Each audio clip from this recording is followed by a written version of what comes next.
بسم اللہ الرحمن الرحیم وَلَقَدْ يَسَّرْنَا الْقُرْآنَ لِلذِّكْرِ فَهَلْ مِن مُدَّكِرٍ۔ السلام علیکم ورحمۃ اللہ۔ الحمدللہ وکفیٰ وسلام علی عبادہ الذین اصطفیٰ، اما بعد فاعوذ باللہ من الشیطان الرجیم، بسم اللہ الرحمن الرحیم۔ افاصفاکم ربکم بالبنین واتخذ من الملائکۃ اناسا انکم لتقولون قولا عظیما۔ سورہ بنی اسرائیل کی آیت 40۔ کیسی عجیب بات ہے کہ تمہارے رب نے تمہیں تو بیٹوں سے نوازا اور خود اپنے لیے ملائکہ کو بیٹیاں بنا لیا۔ بڑی جھوٹی بات ہے جو تم لوگ زبانوں سے نکالتے ہو۔ اس آیت میں جو بات بیان کی گئی ہے یہ پہلی مرتبہ نہیں، اس سے پہلے بھی کئی مرتبہ یہ بات اللہ تعالیٰ کی طرف سے قرآن مجید میں سامنے آتی ہے۔ یہ بات بنیادی طور پر مشرکین مکہ سے کی جا رہی ہے۔ مشرکین مکہ فرشتوں کو اللہ کی بیٹیاں قرار دیتے تھے، جیسے عیسائیوں نے عیسیٰ علیہ السلام کو اللہ کا بیٹا قرار دے دیا اور اللہ کا بیٹا قرار دے کر انہیں بھی الوہیت میں شامل کر دیا ہے، ایسے ہی مشرکین مکہ فرشتوں کو اللہ کی بیٹیاں قرار دیتے۔ تو یہاں پر اللہ رب العالمین یہ بات ان کے حوالے سے بیان کر رہے ہیں۔ ایک بات تو یہی کہ اللہ کے نہ کوئی اولاد ہے اور نہ اللہ تعالیٰ اس اعتبار سے سورہ اخلاص میں جو مضمون بیان ہوا ہے کہ نہ وہ کسی کی کا بیٹا ہے نہ کوئی اس کا بیٹا ہے، اس کا کوئی خاندان نہیں ہے، وہ یکتا ہے۔ اور اسی کے ساتھ ساتھ دوسری بات اس میں یہ بیان کی جا رہی ہے کہ ان کے نزدیک یعنی مشرکین مکہ کے نزدیک بیٹی ہونا تو گویا ایک ذلت کا نشان تھا ان کے نزدیک۔ اللہ رب العالمین کی طرف سے بات نہیں ہے یہ، بلکہ یہ مشرکین مکہ جو کہ فرشتوں کو اللہ کی بیٹیاں بنا رہے تھے، قرار دیتے تھے، تو اللہ تعالیٰ ان کی اس حماقت کو ایک طرف تو یہ بات کہ کیا کام کر رہے ہیں، دوسری طرف یہ بات کہ اللہ بھی کہنا تسلیم کرنا اور اس کے ساتھ پھر جس چیز کو اپنے لیے درست نہیں سمجھتے، جس کو اپنے لیے خرابی سمجھتے ہیں یا ذلت کا نشان سمجھتے ہیں، اللہ کے لیے اس کی طرف وہی چیز منسوب کر دینا کہ جسے اپنے لیے انسان غلط سمجھتا ہے۔ تو جب بیٹیوں کے تم اپنے لیے پسند نہیں کرتے تو اللہ کے لیے بیٹیاں اور اپنے لیے بیٹے، گویا کہیے کہ اس اعتبار سے ان کی یہ جو گویا کہ ذہنی کیفیت اس کو بھی بیان کیا۔ حالانکہ یہ بات اپنی جگہ پر واضح ہے کہ اللہ کے نہ بیٹے نہ بیٹیاں اور نہ اسے اس کی حاجت، اس بات کو اللہ نے الگ الگ بیان کیا۔ تو اس حوالے سے کہا کہ بڑی جھوٹی بات ہے جو تم لوگ زبانوں سے نکالتے ہو، یعنی کہ اللہ کے لیے بیٹیاں تجویز کرتے ہو اس اعتبار سے۔ اس کے بعد فرمایا ہے وَلَقَدْ صَرَّفْنَا فِي هَذَا الْقُرْآنِ لِيَذَّكَّرُوا وَمَا يَزِيدُهُمْ إِلَّا نُفُورًا۔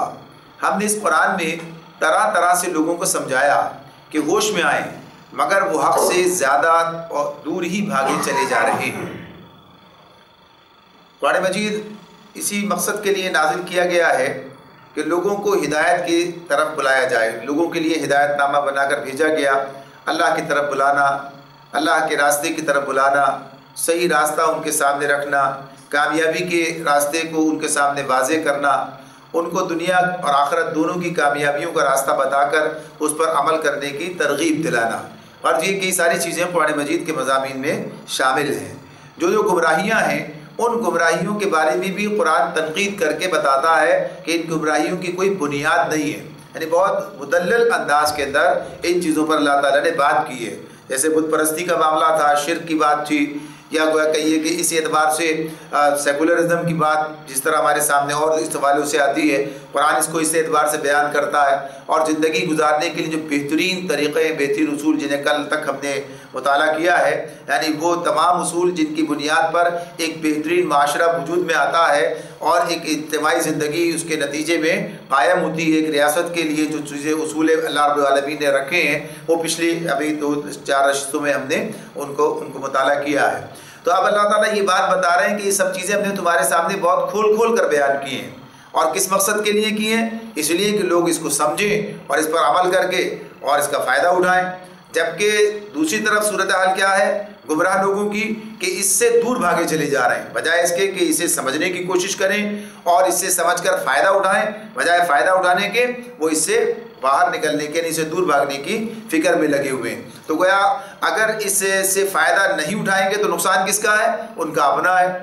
جیسے کسی طالب علم کا معاملہ ہوتا ہے کہ اگر وہ تعلیم حاصل نہ کرے، اسکول سے بھاگ جائے، تو نقصان کس کا ہے؟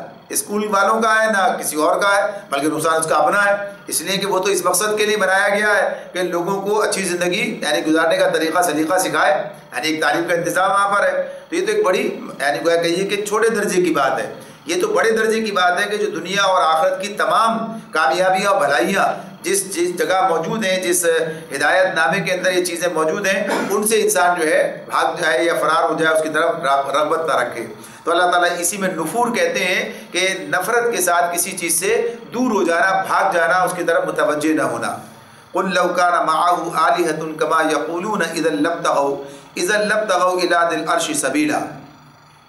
نبی اکرم صلی اللہ علیہ وسلم کو پھر اللہ نے مخاطب کیا اور کہا آپ ان سے کہہ دیجئے، قل آپ ان سے کہیے کہ اگر اللہ کے ساتھ دوسرے الہ بھی ہوتے، لو کان معہ الہ، اگر اللہ کے ساتھ دوسرے الہ بھی ہوتے جیسا کہ یہ لوگ کہتے ہیں، تو وہ مالک عرش کے مقام پر پہنچنے کی ضرور کوشش کرتے۔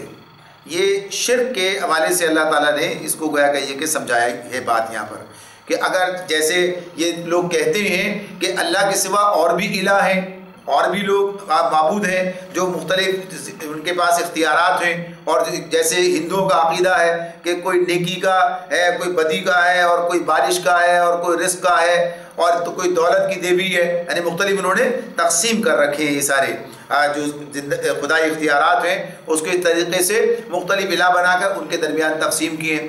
اللہ تعالیٰ اس پر یہ بات کہتے ہیں کہ اگر ایسے ہوتے، یعنی جس میں وہ کہتے ہیں کہ بڑا جو ہے وہ اللہ ہے اور باقی سب کیا ہیں؟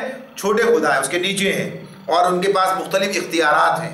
تو اس پر اللہ تعالیٰ یہ بات کہتے ہیں، بتا رہے ہیں کہ اگر اللہ کے سوا دوسرے الہ بھی ہوتے تو پہلی بات یہ کہ وہ خود مالک عرش بننے کی کوشش کرتے، یعنی ہر چھوٹا بڑا بننے کی کوشش کرتا ہے۔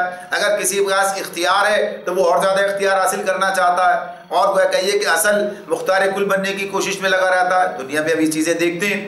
تو اللہ رب العالمین نے اس بات کو اس اعتبار سے سمجھایا ہے کہ جن لوگوں کو تم نے اللہ کے ساتھ شریک ٹھہرایا ہے تو ذرا سے اپنے طور پر اس کا جائزہ لو، تجزیہ کرو اس بات کا۔ اس کو دیکھتے ہیں ہم اس اعتبار سے کہ ایک تو یہ کہ یہ جتنے بھی معبودان باطل بنائے گئے ہیں یا اللہ کی جو کہیے کہ اختیارات کو تقسیم کر دیا گیا کہ وہ بھی کچھ بناتے ہیں، وہ بھی کچھ بگاڑتے ہیں، یعنی قسمتوں کے بنانے بگاڑنے کا معاملہ، لوگوں کو کچھ دینے کا یا ان سے کچھ لے لینے کا معاملہ، بھائی اس سے اولاد ملتی ہے، اس سے رزق ملتا ہے، یہ سب جو ہے ہمیں شفا دیتا ہے، یہاں بھی ایسی چیزیں لوگوں نے سوچ رکھی ہیں۔ تو اس اعتبار سے اس میں یہ بات بتائی جا رہی ہے کہ اگر ایسا ہوتا کہ یہ اختیارات لوگوں کے پاس ہوتے تو اس کا ایک تو مطلب یہ ہے کہ ان کے پاس مستقل بذات یہ اختیار موجود ہے، یعنی اس کے مالک وہی ہیں، اللہ مالک نہیں ہے اس کے بلکہ وہی مالک ہے اس کے، یعنی جو بھی اختیار ان کے بارے میں سوچا گیا ہے۔ تو ایک بات تو یہ ہے کہ اگر سب کے پاس کوئی شعبہ ہے، اس کے پاس یہ شعبہ ہے، اس کے پاس وہ شعبہ ہے، اس کے پاس وہ شعبہ ہے، تو یہ جو کائنات پر غور کریں تو کائنات میں جو ایک مطابقت نظر آتی ہے اور ایک موافقت نظر آتی ہے کہ تمام چیزیں مل کر ایک نظام چلا رہی ہیں۔ مثلا آپ دیکھیے ایک گندم کا دانہ جب اگتا ہے تو اس گندم کے دانے کو اگنے کے لیے کتنی چیزوں کی ضرورت ہوتی ہے، یعنی اسے پانی بھی چاہیے، اسے حرارت بھی چاہیے، یعنی اس اعتبار سے اسے کہیں اس کے بغیر وہ نہیں ہو سکتا ہے، بارش کے ذریعے سے پانی آئے ویسے پانی اسے ملے، یہ چیزیں اسے ہوں، زمین کی زرخیزی اسے درکار ہے، باہر نکل آئے تو پھر اسے اس کے موافق جو ہے ماحول درکار ہے۔ تو اگر یہ کائنات کی مختلف قوتیں مختلف لوگوں کے پاس ہیں تو ان کے درمیان ایسی موافقت پیدا ہو جانا کہ ایک چیز وجود میں آ جائے اور کوئی اس کے اندر آپس میں اختلاف نہ ہو، کوئی ٹکراؤ نہ ہو، ایسا ہونا ناممکن ہے، ایسا ہونا ناممکن ہے۔ چھوٹے چھوٹے اختیارات بھی جن کے پاس ہوتے ہیں وہ بھی اپنے اختیارات کے اندر تجاوز کرتے ہیں اور ایک دوسرے کے ساتھ ٹکراؤ کی فضا بن جاتی ہے۔ تو کائنات کے نظام کے اندر پوری اتنی بڑی کائنات ہے، اگر اس کے اندر تقسیم کر دی جائے خدائی لوگوں کے مختلف ہستیوں کے درمیان میں تو گویا کہیے کہ اس کا یہ موافقت کا معاملہ اور جس طریقے سے یہ کارا نظام چل رہا ہے یہ ممکن نہیں ہو سکتا. یعنی ہر چیز ایک دائرے کے اندر ہے کہ جیسے ایک قادر مطلق اسے چلا رہا ہے, ایک منتظم ہے جو سارا نظام چلا رہا ہے, اور کہیں بھی کوئی چیز آپس میں کوئی تصادم جو ہے وہ نظر نہیں آتا. بالکل یعنی سورج کے نکلنے سے لے کر اور سارے سیارے اور سارے ستارے اور پوری کائنات میں جتنا بھی آدمی غور کرتا ہے, ساری کی ساری چیزیں جو ہیں بالکل اسی طرح سے اپنی جگہ پر انجام پا رہی ہیں, اور ذرا سا بھی کہیں کوئی ٹکراؤ کی بات جو ہے وہ نظر نہیں آتی. تو اس سے یہ دلیل دی جا رہی ہے کہ ایسا نہیں, ایسا ہو نہیں سکتا کہ 10 آدمی مل کے چلا رہے ہوں اور پھر ان کے درمیان کبھی بھی کوئی اختلاف نہ ہو. یعنی آج نہیں ہے کل ہو جائے گا, کل نہیں ہے کچھ عرصے کے بعد ہو جائے گا. یہ تو پتہ نہیں کس نے زمانے سے یہ کارخانہ قدرت جو چل رہا ہے اور اس کے اندر کوئی ہمیں کسی قسم کا کوئی ٹکراؤ نظر نہیں آتا. تو اس کا مطلب یہی ہے, یہ وضاحت کر رہا ہے کہ ایک ہی الہ, ایک ہی منتظم ہے جو اسے چلانے والا ہے. ظاہر سی بات ہے کہ لوگوں کے سامنے خود تو کوئی مشاہدات تو ہے نہیں کہ ہم نے دیکھا ہے, اس کو دیکھا ہے کہ یہ کام کر رہا ہے, اس کے پاس صرف لوگوں کے اندازے ہیں, لوگوں کا یہ وہ کہیے کہ گمان ہے کہ ایسا ہے. ہمارے پاس اللہ تعالیٰ کی طرف سے وحی کے ذریعے سے ایک علم آتا ہے اور وہ یہ بات بتاتا ہے کہ الہ واحد جو وہ ایک اللہ ہے. یعنی رسول کے ذریعے سے وحی کا علم آتا ہے, اندازے نہیں ہیں. اچھا اب اگر اسے عقل کی بنیاد پر رکھ کر دیکھتے ہیں تو پتہ یہ اندازہ یہی ہوتا ہے کہ ہاں صحیح بات یہی ہے کہ ایک ہی منتظم ہے اس پوری کائنات کا, جس کی بنیاد پر یہ پورا سارا سسٹم ٹھیک طریقے سے انجام پا رہا ہے. ورنہ کبھی نہ کبھی کوئی اختلاف پیدا ہو سکتا تھا, کوئی بگاڑ پیدا ہو سکتا تھا, کوئی ٹکراؤ ایسا ہو سکتا تھا. اختیارات کا کوئی چیز نہیں ہے. تو ایک ہی منتظم ہے, الہ واحد کی بات جس نے پیدا کیا وہی نظام چلا رہا ہے. پھر اسی اعتبار سے دوسری بات اس حوالے سے یہ بھی ہو سکتی ہے کہ وہ اس کے ماتحت ہیں.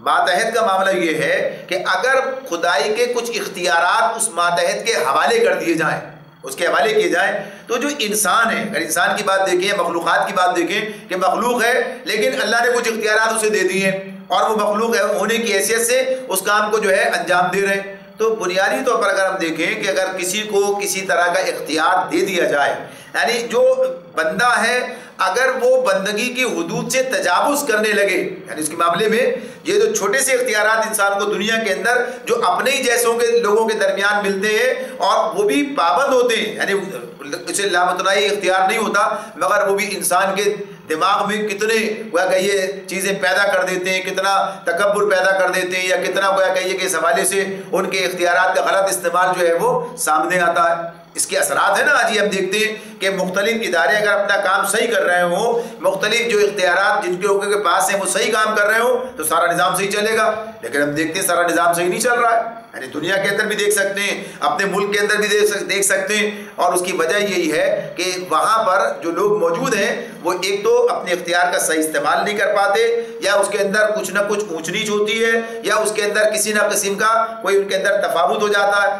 لیکن کائنات کے جب نظام کو دیکھتے ہیں تو پھر ویسے ہی ٹھیک ٹھاک نظر آتا ہے. تو کسی بندے کے اختیار میں یہ بات نہیں ہے کہ وہ مستقل ایک عرصے تک جو ہے اس طریقے سے اس نظام کو چلا سکے. تو اللہ رب العالمین اس کے بارے میں انسانوں کو سمجھا رہے ہیں کہ الہ واحد جو ہے وہ صرف ایک اللہ ہی ہے. اگر ایسا نہ ہوتا تو پھر یہ سارا نظام دھرم برہم ہو جاتا. سبحانہ و تعالی اما یقولون علوا کبیرا, پاک ہے وہ اور بہت بالا و برتر ہے ان باتوں سے جو یہ لوگ کہہ رہے ہیں, یعنی شرک کے والے سے جو کچھ کہتے ہیں. تسبح له السماوات السبع والارض ومن فيهن وان من شيء الا يسبح بحمده ولكن لا تفقهون تسبيحهم انه كان حليما غفورا.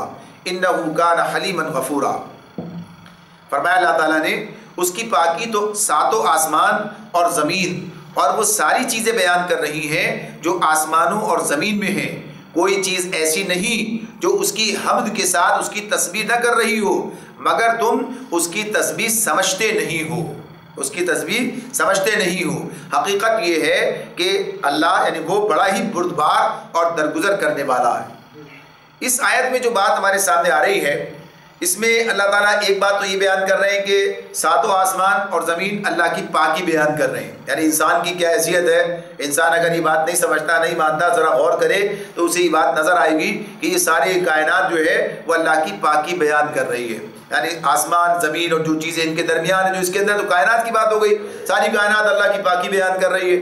دوسری بات اللہ تعالیٰ یہ بتا رہے ہیں کوئی چیز ایسی نہیں جو اس کی حمد کے ساتھ اس کی تسبیح نہ کر رہی ہو مگر تم ان کی تسبیح کو سمجھتے نہیں ہو. وَلَٰكِن لَا تَفْقَهُونَ تَسْبِيحَهُمْ, اس کی بات ہے جو ہمیں اپنے سامنے رکھنی ہے. پہلی بات جس میں اللہ تعالیٰ نے یہ بات کہی تھی کہ پاکی بیان کر رہی ہے، تو پاکی کی بات کیا ہوتی ہے؟ آپ دیکھیے ایک چیز بنائی گئی ہے اور بنانے کے بعد جب دیکھتے ہیں تو پتہ چلتا ہے کہ اس چیز کے اندر یا کسی قسم کا کوئی نقص نہیں ہے، بلکہ یہ ہر اعتبار سے مکمل ہے، تو تعریف کس کی کرتے ہیں؟ بنانے والے کی کرتے ہیں تعریف، بنانے والے کی تعریف کرتے ہیں۔ کیا چیز بنائی ہے، ذرا برابر بھی کوئی اس کے اندر کسی قسم کا کوئی خرابی، کوئی نقص جو ہے وہ نہیں پایا جاتا، ہر اعتبار سے مکمل ہے۔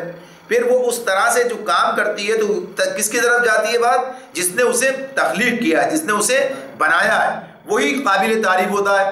آپ کبھی گاڑی کی تعریف تو نہیں، گاڑی بنانے والے کی تعریف کرتے ہیں، صاحب یہ اس کمپنی کی گاڑی ہے، یہ اس کمپنی کا فلاں چیز ہے، تو اس طرح جو اس کا بنانے والا ہے اس چیز کی تعریف کی جاتی ہے۔ تو اس اعتبار سے یعنی کتاب لکھنے والے کی تعریف کتاب کی نہیں ہوتی، یعنی کتاب میں جو کچھ لکھا ہے وہ تو لکھنے والے نے لکھا ہے، کاغذ اور یہ الفاظ اور یہ ان کے تو کوئی معاملہ نہیں ہے۔ تو اس اعتبار سے ہم یہ دیکھتے ہیں کہ پوری کائنات جو ہے اس طرح سے کام کر رہی ہے، اس طرح سے ہمیں نظر آتی ہے کہ اس کی پاکی جو ہے وہ سامنے آتی ہے۔ گویا کہیے کہ اسے ہم کہیں گے زبان حال سے۔ زبان حال کیا ہے؟ یعنی ان کا حال دیکھو تو رب کی پاکی جو ہے وہ یاد آ جاتی ہے۔ اس لیے ہم کیا کہتے ہیں؟ کوئی اچھی چیز دیکھ کے کیا کہتے ہیں؟ سبحان اللہ، اللہ کو یاد کرتے ہیں، ماشاء اللہ، اللہ کی پاکی بیان کرتے ہیں کہ واقعی جو اللہ چاہے کیا چیز بنا دی ہے، کیا خوب کام اس نے صلاحیتیں رکھی ہیں۔ تو بہرحال یہ سب چیز اس اعتبار سے پاکی بیان کر رہے ہیں۔ لیکن دوسری بات جو اس میں آ رہی ہے وَإِن مِّن شَيْءٍ إِلَّا يُسَبِّحُ بِحَمْدِهِ، کوئی چیز ایسی نہیں ہے، یعنی اللہ تعالیٰ کہتے ہیں اِن مِّن شَيْءٍ، کوئی چیز ایسی نہیں ہے الا مگر یسبح بحمدہ، کہ اس کی حمد کے ساتھ اس کی تسبیح بیان کر رہی ہے، یعنی اللہ کی حمد کے ساتھ تسبیح بیان کرنا۔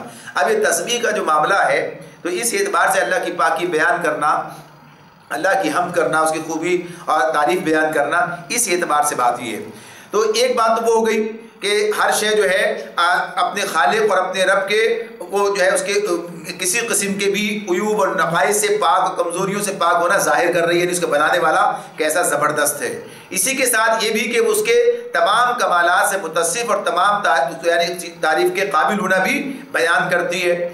اس کے علاوہ بھی جو چیزیں قرآن مجید سے اور دیگر گویا کہیے کہ ذرائع سے ہمارے سامنے آتی ہیں، ان سے یہ بات پتہ چلتی ہے کہ ان چیزوں کے اندر بھی جنہیں ہم بظاہر سمجھتے ہیں کہ ان کے اندر کسی قسم کی حیات نہیں ہے، یعنی ان کے اندر کسی قسم کا کوئی ادراک نہیں ہے، ان کے اندر کوئی ایسی چیز نہیں کہ ہم ان کے بارے میں سوچیں کہ ہاں ان میں بھی کوئی ایسی چیز ہو سکتی ہے۔ بھائی سمجھ ہوگی تو بیان تو تسبیح کریں گے، سمجھ ہی نہیں ہے تو کیسی تسبیح کریں گے؟ بے جان ہے، جانی ان کے اندر نہیں ہے۔ ایک زمانہ تھا کہ درختوں کے بارے میں بھی یہی تصور تھا، آج لوگ اس کے بارے میں کہتے ہیں کہ نہیں ہے، یعنی اس کے اندر حیات کی بات کر رہے ہوتے ہیں۔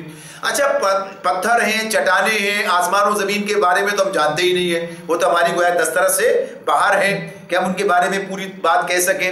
لیکن انہی چیزوں کے بارے میں قرآن مجید میں اللہ رب العالمین یہ بات فرماتے ہیں۔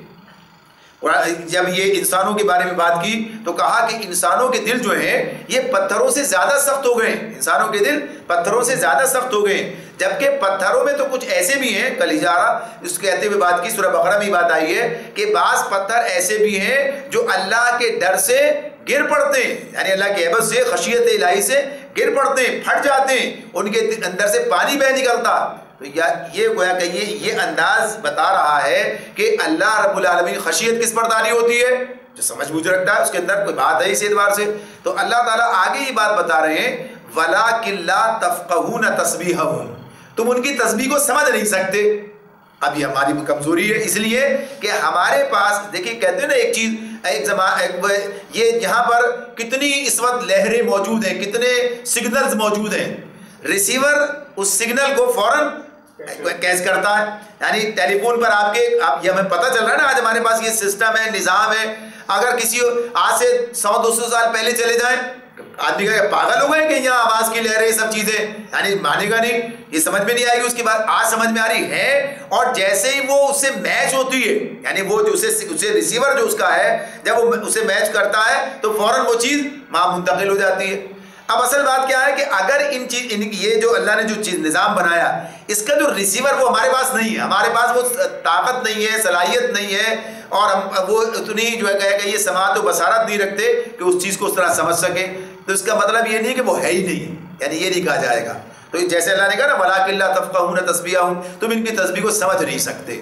تو اس اعتبار سے گویا کہیے کہ چیزیں اللہ نے رکھی ہیں، یہ معاملات اپنی جگہ پر ہیں، لیکن ان کا معاملہ انہی کی حد تک ہے، وہ اللہ کا معاملہ اور اسی ان کا معاملہ ہے۔ تو یہاں بتایا یہ جا رہا ہے بنیادی طور پر کہ تمہاری کیا حیثیت ہے، تم اگر نہیں کرو گے تو اللہ کیا نقصان ہے۔ یہاں تو ساری کائنات اللہ کی تسبیح بیان کر رہی ہے، یعنی اللہ کی پاکی بیان کر رہی ہے، تو تمہیں بھی یہ کام کرنا چاہیے۔ اللہ تعالیٰ نے تمہیں عقل دی ہے، سمجھ دی ہے، شعور دیا ہے، ساری چیزیں تمہیں دی ہیں اور سب سے زیادہ دی ہیں، یعنی یہ مضمون بھی آئے گا ابھی ہمارے سامنے آگے کہ اللہ نے انسان کو اپنی مخلوقات پر فضیلت دی ہے، تو جسے فضیلت دی ہے، سمجھ بوجھ دی ہے اور شعور دیا ہے، وہی پیچھے ہٹ جائے، اپنے رب کو نہ پہچانے اور اپنے رب کی پاکی بیان نہ کرے اور اس کے ساتھ کمزوریاں منسوب کر دے کہ اس کے ساتھ دوسروں کی بھی ضرورت ہے، اپنا کام چلانے کے لیے اسے ایسے ماتحت چاہیے کہ جو یہ کام انجام دے، تو ایسا معاملہ اللہ کے ساتھ نہیں ہے۔ تو اس اعتبار سے بات جو ہے بیان کر دی گئی، بتا دی گئی ہے کہ یہ سارا نظام اس طرح، یہ سب چیزیں اس اعتبار سے ہیں۔ تو انسان کی سمجھ، انسان کی گویا کہیے کہ اس کی جو محدودیتیں ہیں وہ ایسی ہیں کہ بہت سی چیزیں وہ سمجھ نہیں سکتا، اس لیے اس پر صرف اللہ کے کہنے سے ایمان رکھتا ہے۔ کہاں ایسا ہے؟ جیسا اللہ رب العالمین نے یہ بات بھی کہی کہ جو اللہ کے راستے میں مر جائیں، اللہ کے راستے میں قتل ہو جائیں، انہیں مردہ نہ کہ وہ زندہ ہیں، مگر وَلَٰكِن لَا تَشْعُرُونَ، تمہیں ان کی زندگی کا شعور نہیں ہے، ہمیں ان کا اندازہ نہیں ہے، ہم یہ اس چیز کو سمجھ نہیں سکتے۔ تو جو چیزیں ہماری سمجھ سے ماورا ہیں ان پر صرف اتنی بات ہے کہ ہاں ایسا ہے، بات ختم۔ تو اس اعتبار سے یہ بات بتا دی گئی ہے۔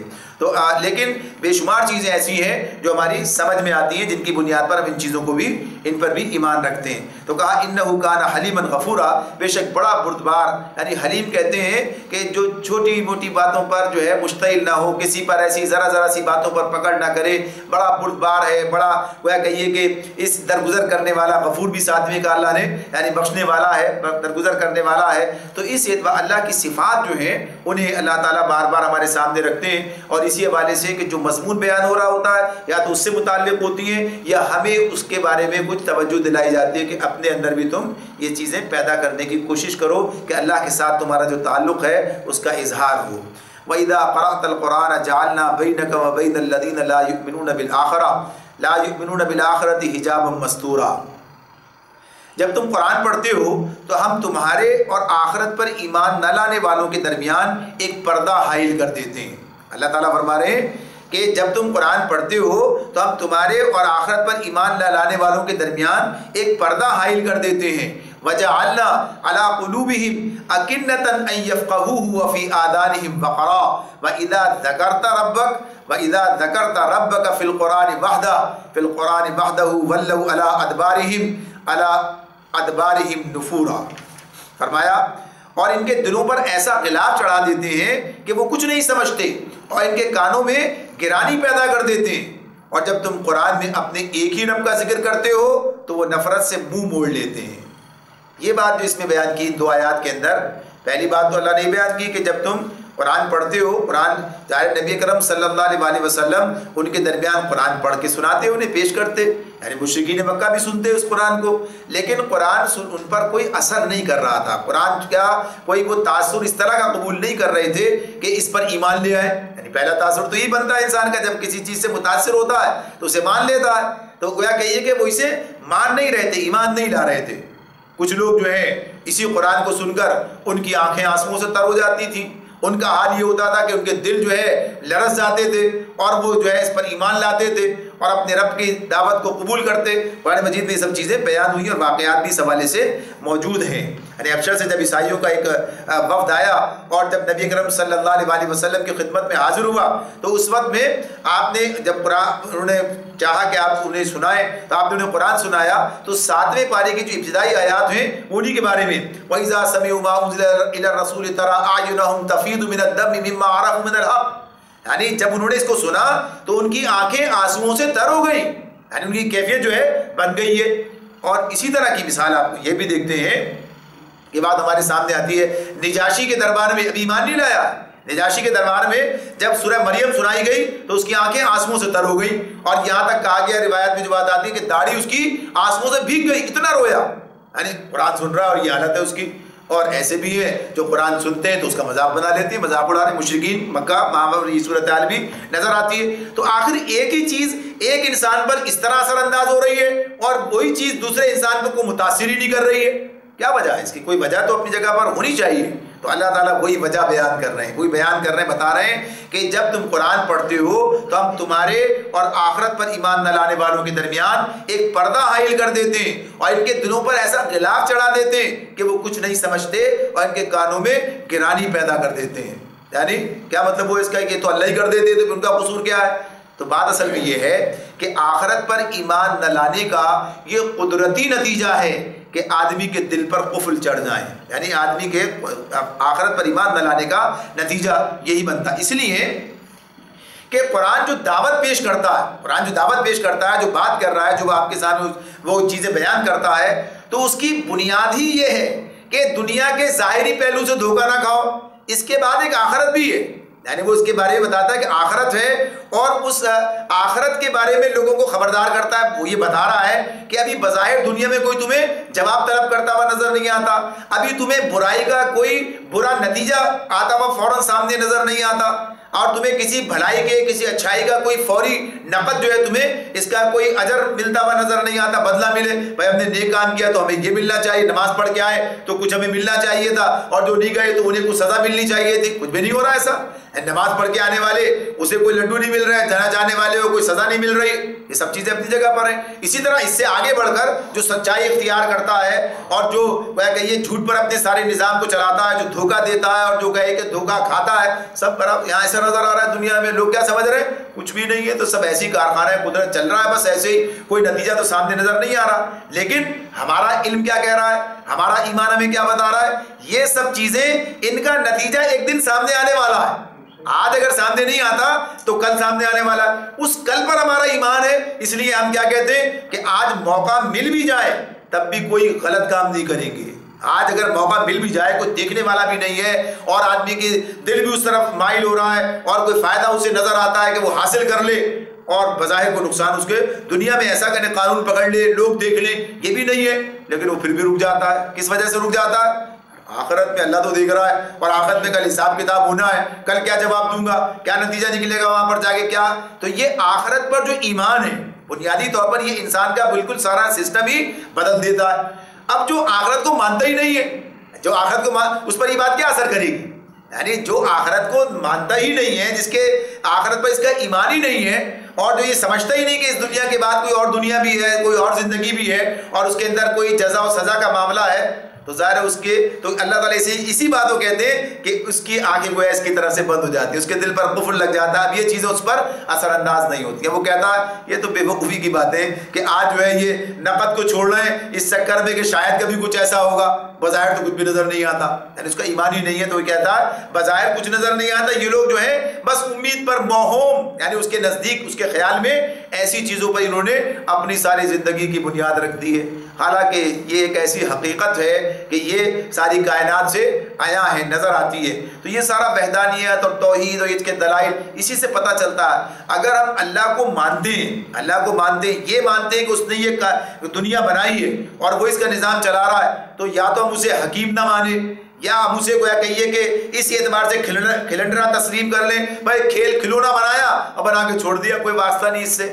یعنی یہاں جو کچھ ہو رہا ہے سب کچھ اللہ رب العالمین کہتے ہیں نا اس کی قدرت سے ہوتا ہے، اس سے باہر کچھ بھی نہیں ہے۔ تو نہ وہ ظالم کو فوری سزا مل رہی ہے اور نہ گویا کہ یہ مظلوم کی دادرسی کی جا رہی ہے، نیکی کا اختیار کرنے والے ان کو کچھ براہ راست اس طرح سے وہ چیزیں حاصل نہیں ہو رہی ہیں، بدی کے کرنے والوں کو کوئی ایسی سزا نہیں مل رہی ہے۔ یہاں تک کہ بنی اسرائیل کے معاملات تو یہاں تک سامنے آتے ہیں کہ انہوں نے اللہ کے نبیوں کو قتل کر دیا، اب فوراً کوئی نتیجہ سامنے نہیں آیا کہ ان کے اوپر جو ہے پہاڑ ٹوٹ پڑا ہو یا آسمان گر گیا ہو یا وہ زمین میں دھس گئے ہوں، ایسا معاملہ نہیں ہوا ہے۔ یہ چیزیں ہمارے سامنے قرآن میں بیان کرتا ہے، تاریخ بھی بیان کرتی ہے، بتاتی ہے۔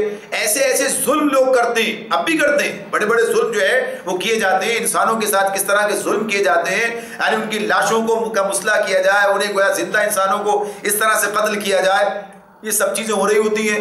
بظاہر تو کچھ اس کا گویا کہیے کہ نہ کوئی پکڑ ایسی نظر آتی، ہر آدمی تو نہیں پکڑا جاتا، اور جہاں با اختیار لوگ کریں، یعنی جہاں حکومتیں کریں، یعنی چیزیں ہمارے سامنے آتی ہیں نا، اس طرح کی بھی آتی ہیں کہ کہاں کہاں کیسے کیسے جنہیں وہ کرتے ہیں اس اعتبار سے. اور یہ آپ دیکھیے مختلف قسم کے یہ جو جیلیں اور اس طرح کی، ابھی پتہ تھا نا یہ خود امریکہ نے یہ گوانتا نامو بے اور فلاں اور یہ ابو غریب اور یہ سب چیزیں ایسے، یعنی جس کے بارے میں خود وہ بتاتے ہیں انسانیت سوز، یعنی اس کے تصور نہیں کیا جا سکتا ایسے ظلم کیے جائیں، ایسے ظلم کیے جائیں لوگوں پر. تو یہ انسان کر رہے ہوتے ہیں، اب بظاہر کوئی ان کو کہ یہ پکڑ بھی نہیں ہو رہی ہے. تو آخر یہ کون سا نظام ہے؟ آدمی سوچے گا یہ تو بڑا عجیب نظام ہے یہ، لیکن جب وہ یہ سمجھ لے کہ اس کا نتیجہ ایک دن نکلنے والا ہے. آج یہاں کیا ہو رہا ہے؟ آزمائش ہو رہی ہے. آج یہاں کیا ہے؟ آزمائش ہے. جو ظلم سہ رہا ہے اللہ کی خاطر اسے اس کا بدلہ ملے گا وہاں پر، اور جو ظلم کر رہا ہے اسے اس کا بدلہ ملے گا. سورہ بروج پڑھتے ہیں ہم، اس میں کیا بات آتی ہے کہ مارے گئے گڑھے والے، اللہ تعالیٰ اس میں یہ بات کہتے ہیں قتل اصحاب الاخدود النار ذات الوقود اذ هم علیہا قعود، یعنی بیٹھے ہوئے تھے گڑھے کے کنارے اور دیکھ رہے تھے جو کچھ کر رہے تھے، یعنی بڑے الاؤ جلا کر گڑھے اور اس میں زندہ انسانوں کو اس کے اندر ڈالا جا رہا تھا. یعنی یہ تاریخ کی بات ہے، قرآن بھی بیان کر رہا ہے، اور تاریخ میں کتنے واقعات اس طرح کے موجود ہیں جو بتاتی ہے کہ ایسا ہوا. تو یہ جو کچھ لوگ کرتے رہے، ٹھیک ہے، جن کے ساتھ یہ ہوا انہیں ان کا معاملہ بھی وہ تو مظلوم ہو گئے، تو اس ایمان کی بنیاد پر انہوں نے سب سے چیزیں سہ لی، تو اب انہیں اس کا بدلہ ملنا چاہیے، اور جو ظالم ہے اسے اس کی سزا ملنی چاہیے. اگر یہ نظام نہ ہو تو پھر انسان کہے گا یہ تو کچھ بھی نہیں ہے، یہ تو گویا کہیے کہ ایک ایسی بد انتظامی ہے اور یہ تو ایسا ظلم کا نظام ہے کہ، اور اگر اس ہم کہیں کہ اللہ ہی نے بنایا ہے تو کہاں چلی جائے گی بات. تو بات تو یہی ہے کہ اللہ کی قدرت سے تو ہمارا انکار نہیں ہے. تو اس کا مطلب کیا ہے کہ اللہ ایک دن اس کا حساب ضرور لے گا.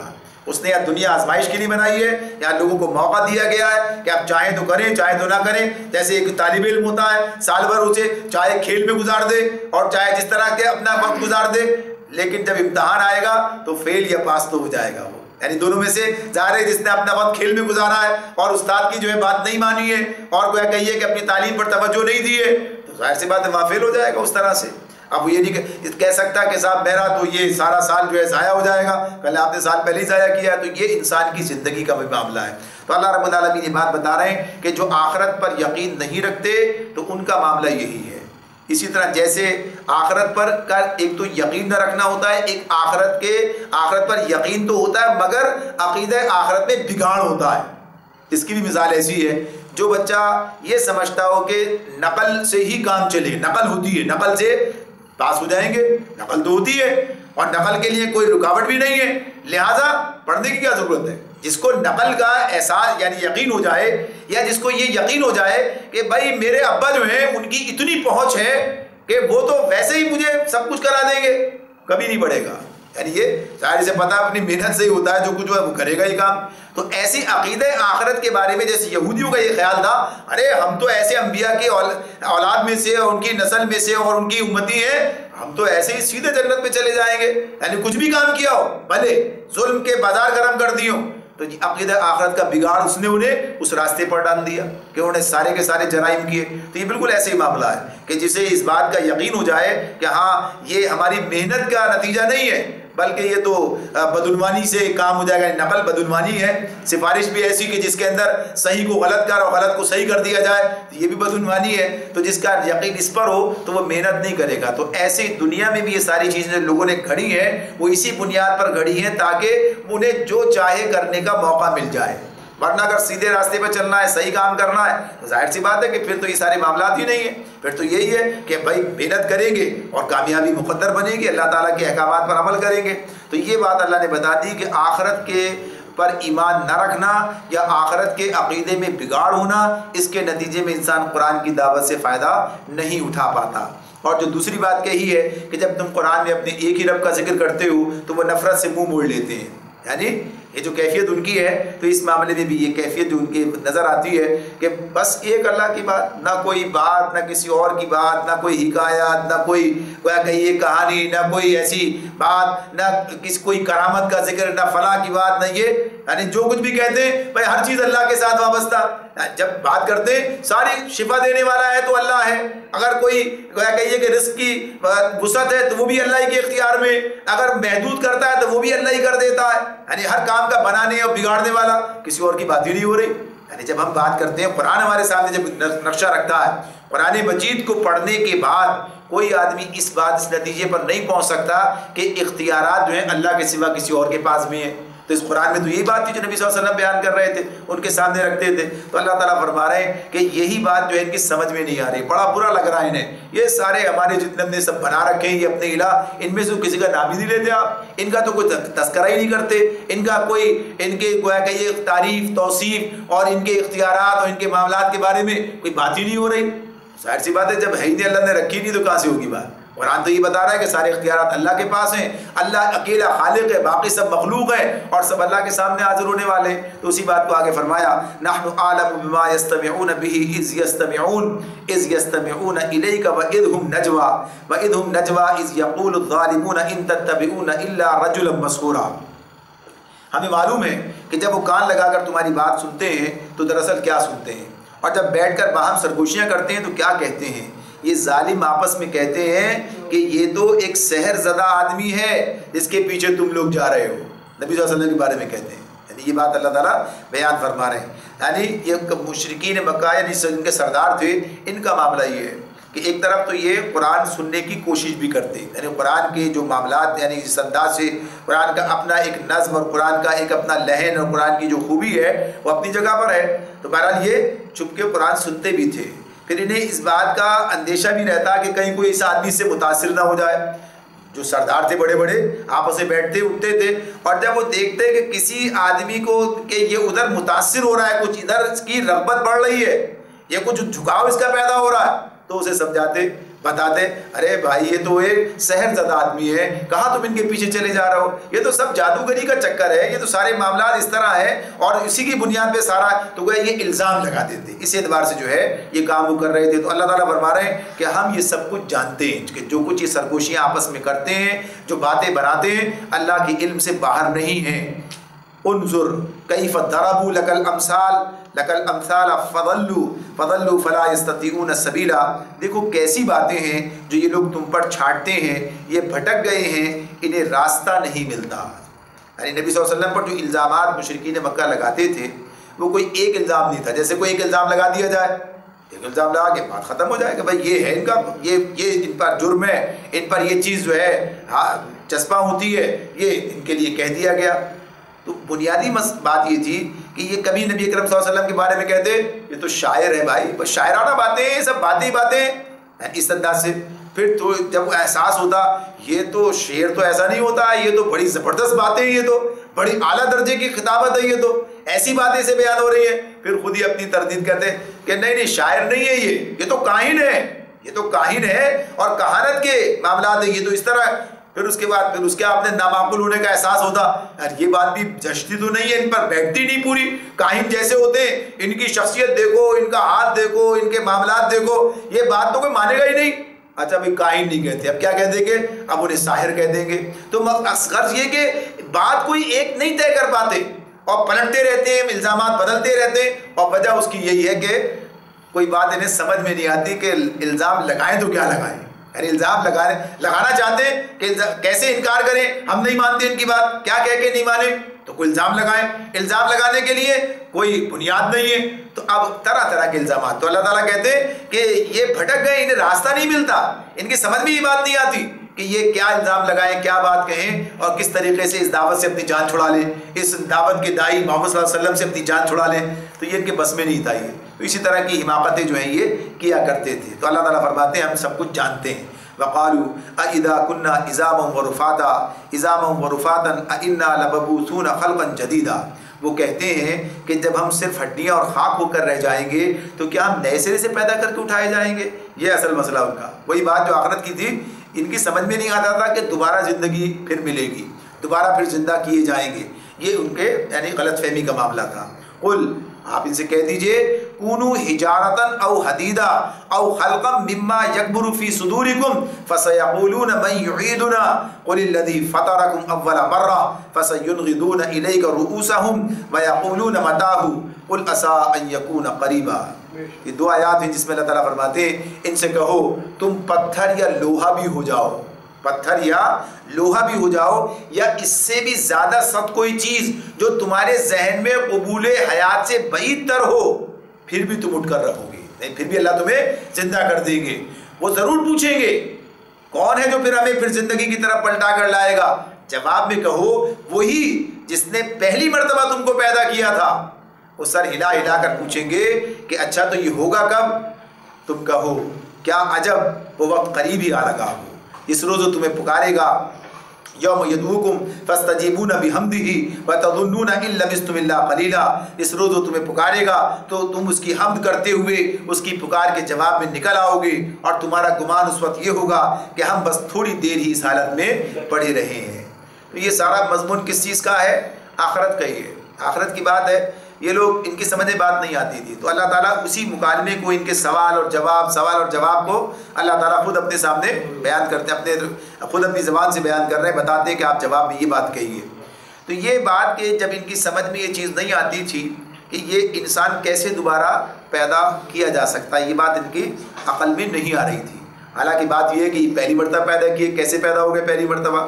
بھائی انسان کے پاس یہ کوئی، اس کے پاس گویا کہیے کہ اس بات کا جواب نہیں ہے۔ قرآن تو دیتا ہے، یعنی اس کو چھوڑ دیں تو کوئی جواب نہیں کہ انسان کی ابتدا کیسے ہوئی ہے۔ کوئی کہتا ہے جانور سے انسان بن گئے، یعنی حیات کی ابتدا کیسے ہوئی ہے؟ حیات کی ابتدا دنیا میں اگر وہ جانور سے بھی انسان بنانے کی بات کرے تب بھی ثابت نہیں کر پاتے کہ حیات کی ابتدا کیسے ہوئی ہے، یعنی اس معاملے میں ان کے پاس کوئی علم نہیں ہے، کوئی بات نہیں ہے۔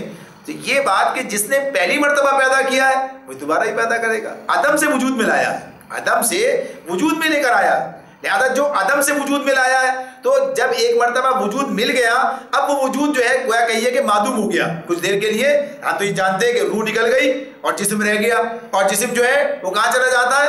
وہ یعنی زمین کے اندر، یعنی اسی کے اندر جو ہے وہ تحلیل ہو گیا، اسی کے اندر چلا گیا، اور اللہ تعالیٰ جب چاہیں گے اسے واپس کلیکٹ کر لیں گے۔ یعنی آج آپ دیکھیے، آج کی سائنس آپ یہ بات بتاتی، ایک بات ہم نے کہی ہے، یہ بات اب یہ آج کی سائنس یہ بتاتی ہے کہ یہ جو آواز ہے یہ ختم نہیں ہو جاتی بلکہ کسی جگہ جا کر یہ اسٹور ہو رہی ہے، جمع ہو رہی ہے، یہ کہیں اور اس پر کام کر رہے ہیں کہ اسے ریکال کیا جائے، یعنی اسے ابھی لگے ہوئے، ہو سکتا ہے اللہ تعالیٰ یہ دے صلاحیت کہ یہ لے آئے واپس اس چیز کو، یعنی یہ کام کر لیں یہ چیزیں جو ہیں۔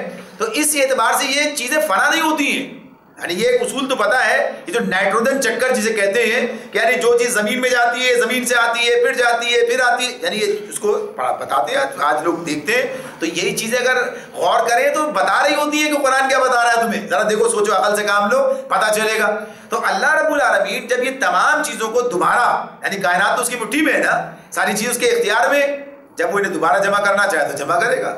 آج دیکھیے کہ روح جسم سے نکلتی ہے، جسم بیکار ہو جاتا ہے، جب روح جسم میں واپس آ جائے ظاہر ہے یہ جسم دوبارہ کام کرنا شروع کر دے گا اسی طریقے سے۔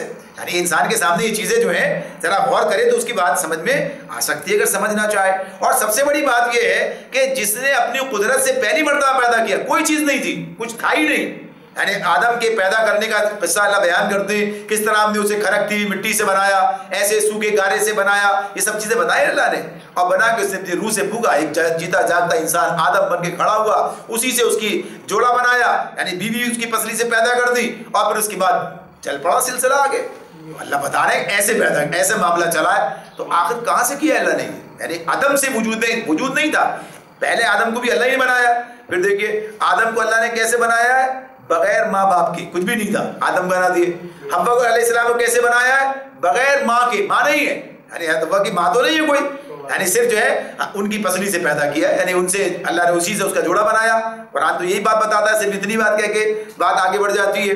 تو اب یہ عیسیٰ علیہ السلام کے معاملے میں بغیر باپ کے انہیں بنا دیا، یہ ساری چیزیں تو اللہ نے بتائی ہے نا، سب چیزیں معلوم ہے، لوگ جانتے ہیں۔ تو اس کے لیے یہ ساری چیزیں کوئی ایسا کام کر دینا کوئی ایسی انوکھی بات نہیں ہے، اس لیے کہ یہ پوری کائنات اس کے اختیار میں ہے۔ تو اللہ کو جو پہچانے گا تو وہ سب چیزیں مانے گا۔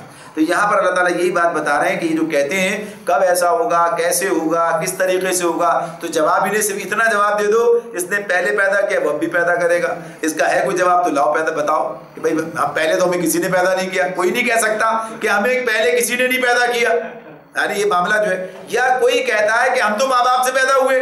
تو ان بے جان مادوں میں جو جان پڑتی ہے، یعنی جو انسان کیا چیز کھاتا ہے، یعنی اگر یہ دیکھیں انسان جو چیزیں کھاتا ہے وہ چیزیں جاندار براہ راست نہیں ہوتی ہیں، ارے انسان گوشت کھاتا ہے تو بھی کیا ہے؟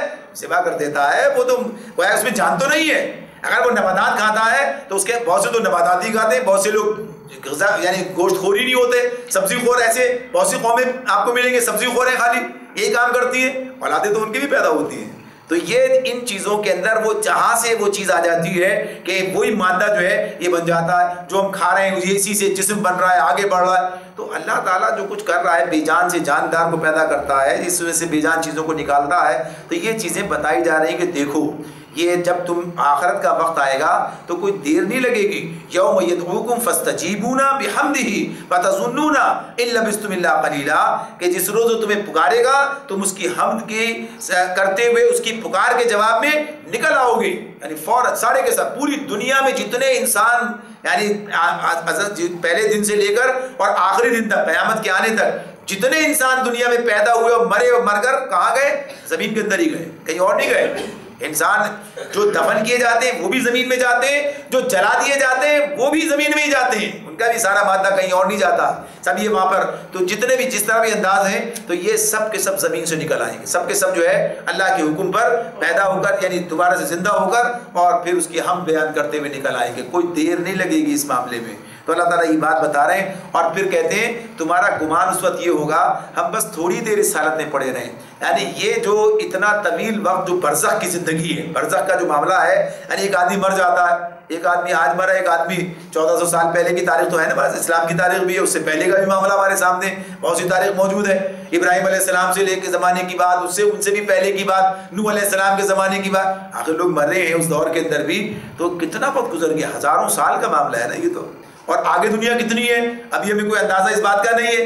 تو یہ سارے کے سارے جب ایک ساتھ اٹھیں گے, بیک وقت سب اٹھیں گے, تو ہر ایک کا خیال یہی ہوگا لگتا ہے کل مرے تھے آج اٹھ گئے.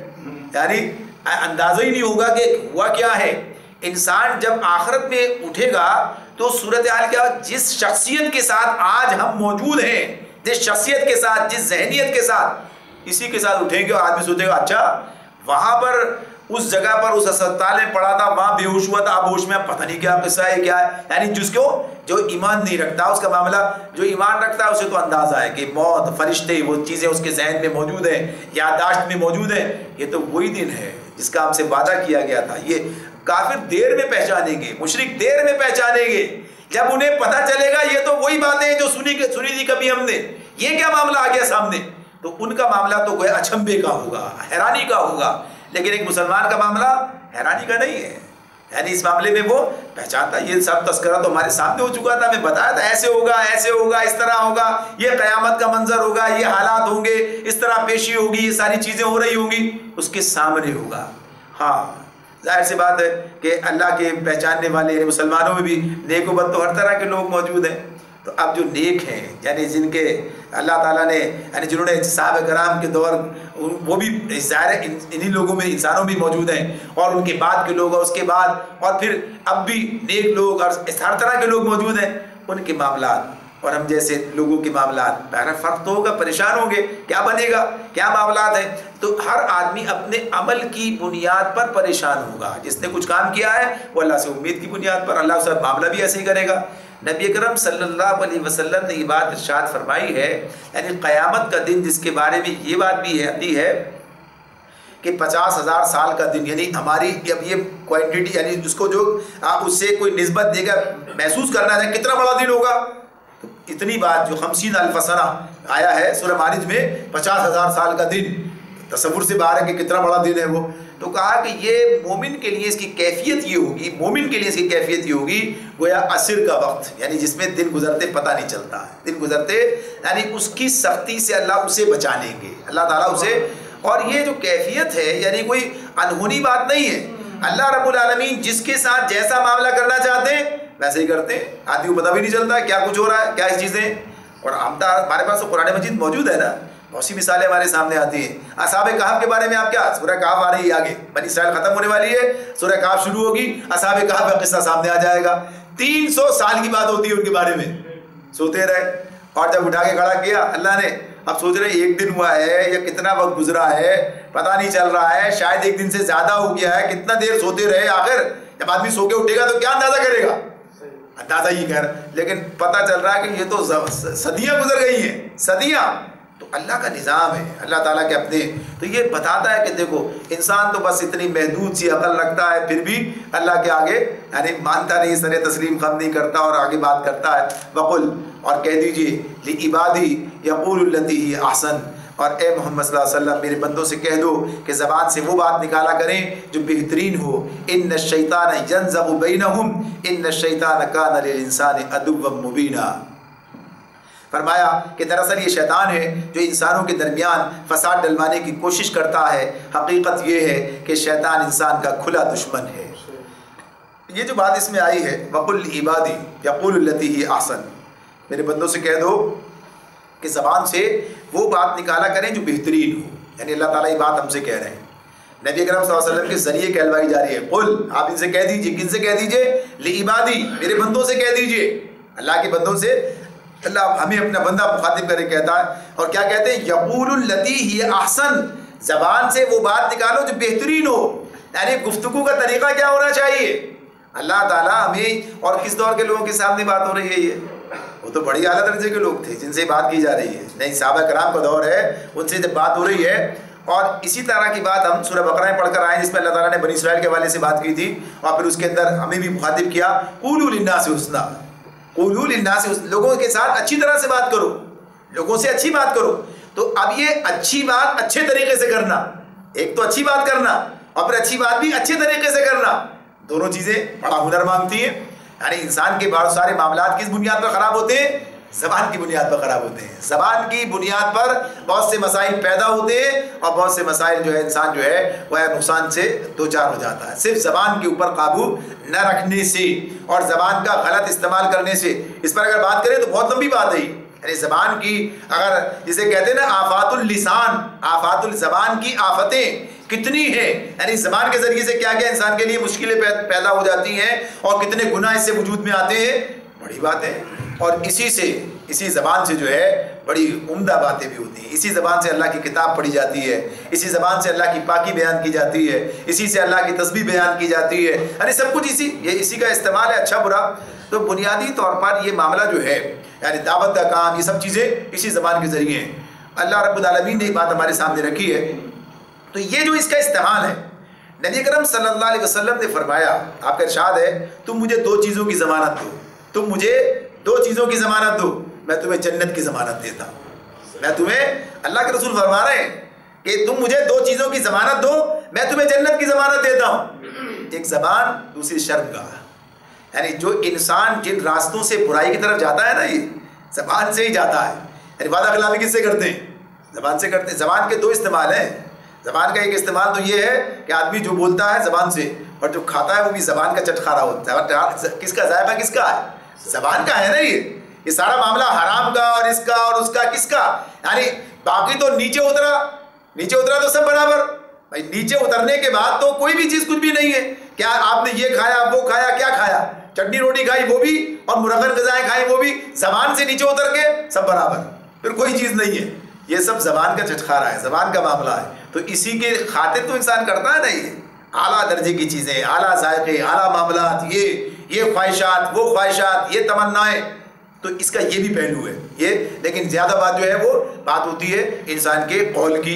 یعنی اسی سے آدمی غلط بات کہتا ہے، اسی سے آدمی وہ کہیے کہ شرک کر رہا ہوتا ہے. یہ سارے عمل کے ساتھ ساتھ زبان سے بھی کرتا.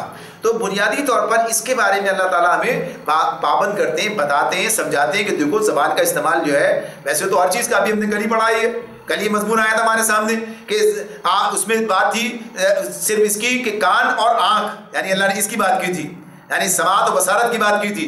اور ویسے کیا کہا تھا؟ ہر چیز کی تم سے سوال کیا جائے گا، ہر نعمت کے بارے میں سوال کیا جائے گا. سورہ تکاثر میں ثم لتسألن یومئذ عن النعیم، ہم ہر نعمت کے بارے میں تم سے پوچھیں گے، ہر نعمت کے بارے میں تم سے سوال کیا جائے گا.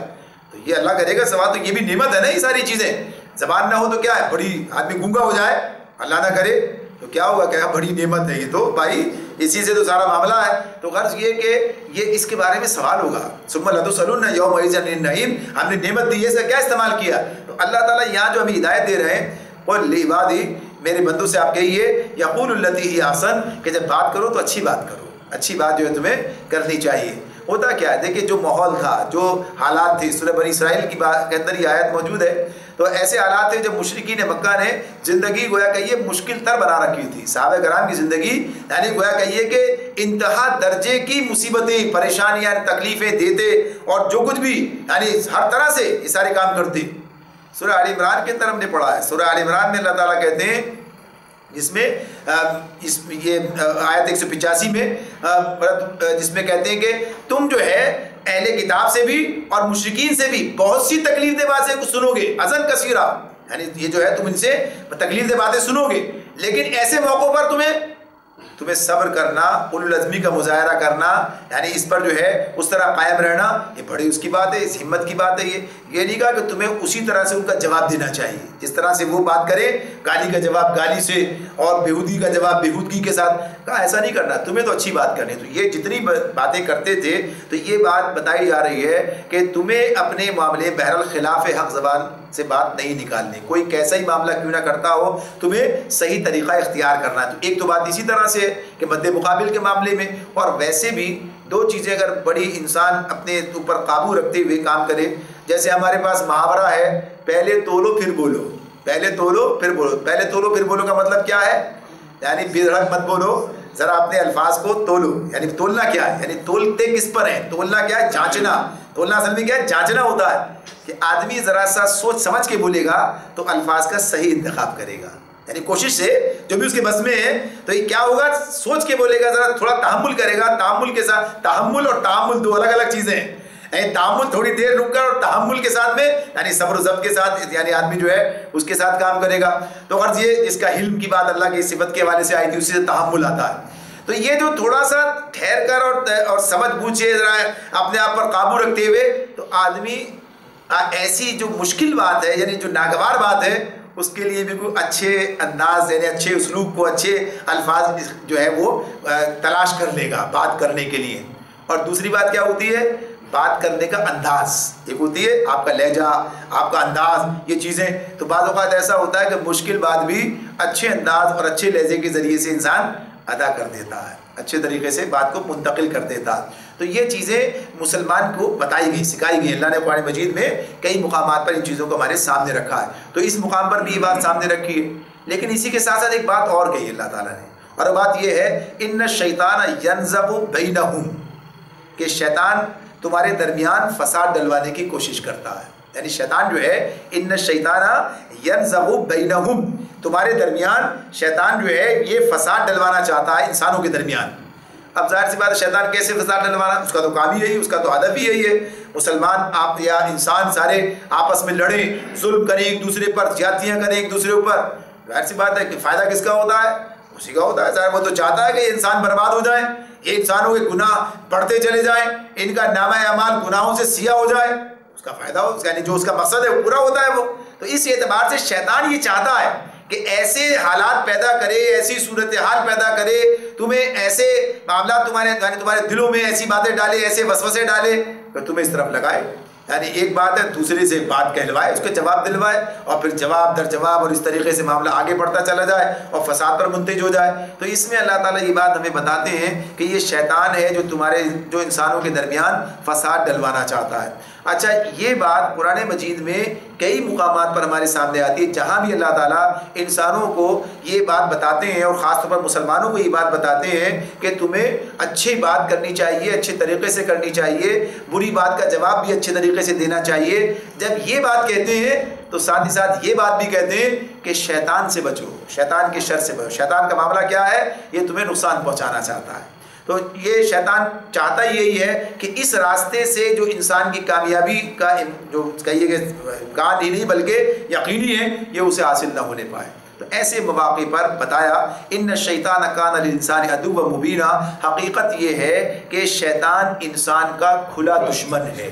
شیطان انسان کا کھلا دشمن ہے۔ کبھی تجربہ کر کے دیکھیے، کبھی تجربہ یہ ہوتا اسی وقت ہے کہ جب انسان ذرا اپنے اوپر نظر رکھتا ہے۔ اپنے اوپر نظر رکھنا، دوسروں پہ نظر رکھنے کی بات نہیں ہے، اپنے اوپر نظر رکھنا، اپنے قلب پر نظر رکھنا، اپنے معاملات پر نظر رکھنا۔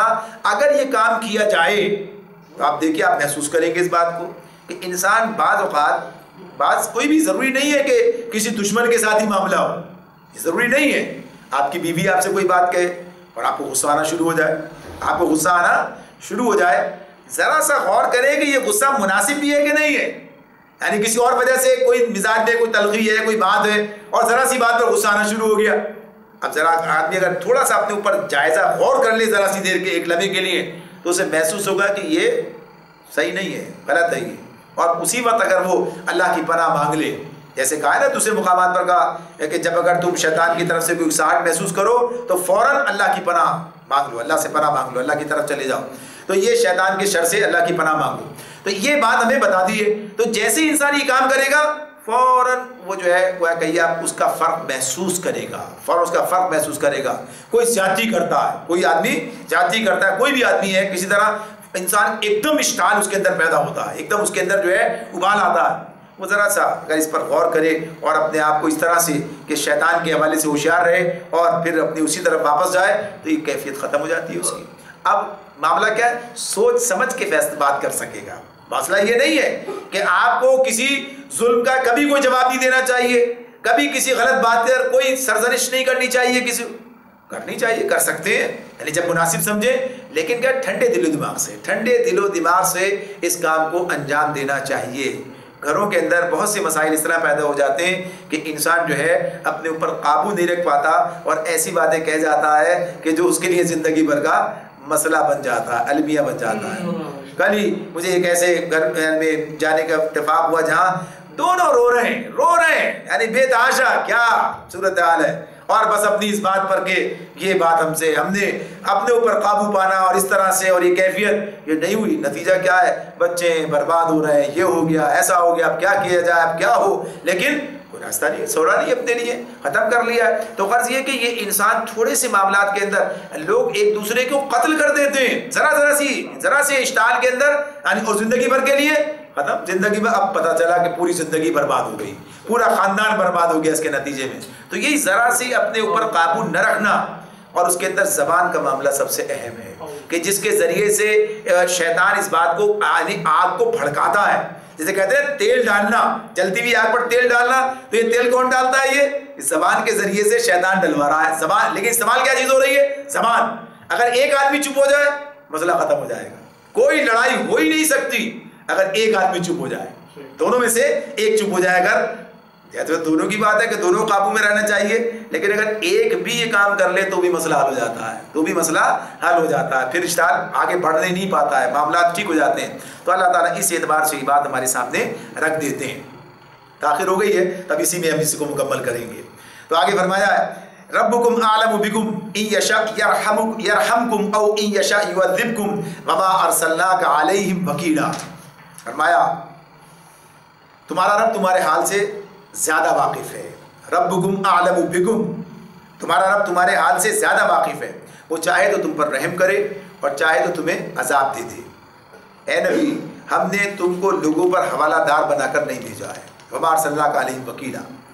یہ بات جو اس میں آ رہی ہے، اگر اس پس منظر میں پیچھے سے جو آیت سامنے ہے، پہلی بات تو یہ کہی تھی کہ یہ جو بھی کرتے ہیں، بدتمیزیاں کرتے ہیں، بےہودگیاں کرتے ہیں، سارے معاملات کرتے ہیں، آپ اچھی بات کہیں، آپ کو اس میں مشتعل ہونے کی ضرورت نہیں ہے، اور ویسا جواب دینے کی بات بھی نہیں ہے کہ اس طرح سے جو ہے اشتعال کے اندر کوئی ایسے خلاف حق کوئی بات زبان سے نکل جائے۔ انسان ہے نا، انسان ہونے کے بعد سب کچھ ہو سکتا ہے انسان کے لیے، تو یہ تو سارے صحابہ بھی انسان ہی ہے، کوئی اور نہیں ہے۔ اور ظلم کی بہرحال کوئی حد بھی ہوتی ہے، یعنی بے حد و حساب جب ظلم ہوتا ہے تو کبھی اس بات کا امکان، لیکن اللہ تعالیٰ کیا کہتے ہیں؟ نہ، قابو رکھنا اپنے اوپر، اللہ کی خاطر تکلیف سہنا۔ تو یہ صرف اللہ کی خاطر سہنے کا عمل تھا جو لوگ آگے بڑھتے چلے جا رہے تھے، اور کوئی اس پر رد عمل نہیں تھا۔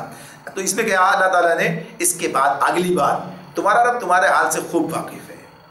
اللہ تو جانتا ہے کون کیا کر رہا ہے، کس کے ساتھ کیا معاملہ ہے۔ دیکھیے ایک آدمی کی نیکی کا حال بھی اللہ سے چھپا ہوا تو نہیں ہے، اور ایک آدمی کی بدی کا حال بھی اللہ سے چھپا ہوا تو نہیں ہے۔ کوئی زیادتی کرتا ہے وہ بھی اللہ کے علم میں ہے، اور کوئی اثار کرتا ہے، صبر کرتا ہے، برداشت کرتا ہے، کیا کہیے کہ طرح دیتا ہے، یہ بھی اللہ کے علم میں۔